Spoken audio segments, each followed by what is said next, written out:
సందీప్ రెడ్డి వంగ ప్రభాస్తో తీస్తున్న spirit మూవీలోంచి poster release అయింది. And I must say there is something really very interesting about it. But before we talk about that, we need to talk about the man behind it, Sandeep Reddy Vanga, the director.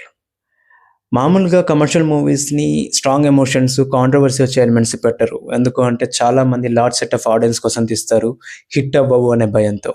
కానీ వాటినే పెట్టి hit కొట్టి చూపించడం అనేది it's a very difficult and impressive job.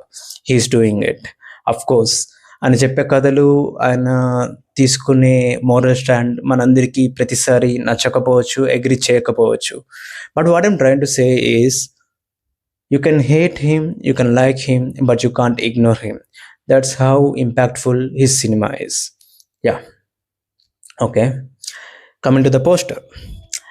నాకు poster చాలా ఇంట్రెస్టింగ్గా ఎందుకు అనిపించింది అంటే, ఏమీ రివీల్ చేయలేదు, ఫేస్ రివీల్ చేయలేదు, గెటప్ రివీల్ చేయలేదు, ఇంకే క్యారెక్టరైజేషన్ కానీ ఏమీ అర్థం కావట్లేదు. బట్ హింట్స్ ఉండేలాగా బ్యాక్ సైడ్ నుంచి వ్యూ పెట్టి, మొత్తం దెబ్బలున్న వీపు పెట్టి, చాలా గెస్ వర్క్కి, ఇమాజినేషన్కి వదిలేశాడు. And that's very good strategy actually. And నాకు ఈ పోస్టర్ చూడంగానే గుర్తొచ్చింది ఏంటో తెలుసా, ప్రభాస్ గారి బాహుబలి పార్ట్ 1 టీజర్. ఎందుకంటే మీరు కూడా if you go and Google it and యూట్యూబ్లో చూడండి. ఎందుకు అంటే అది గుర్తొచ్చింది. అందులో కూడా ఇంపార్టెంట్ క్యారెక్టర్స్ని చూపిస్తారు, కాలకే సైన్యాన్ని చూపిస్తారు, ఇంక్లూడింగ్ రానాని కూడా చూపిస్తారు. బట్ ప్రభాస్ని మాత్రం టైట్ క్లోజ్అప్ ఐస్ దగ్గర వేసేసి ఆపేస్తారు, ఎండ్ టీజర్ ఎండ్ చేస్తారు.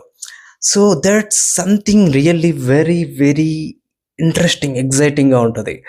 ప్రభాస్ని అక్కడ అలా చూపించారు, ఇక్కడ కూడా అలాంటి సిమిలర్గా ప్రభాస్ని చూపించకుండా హైడ్ చేసి చూపించడం అనేది it reminded me of that thing.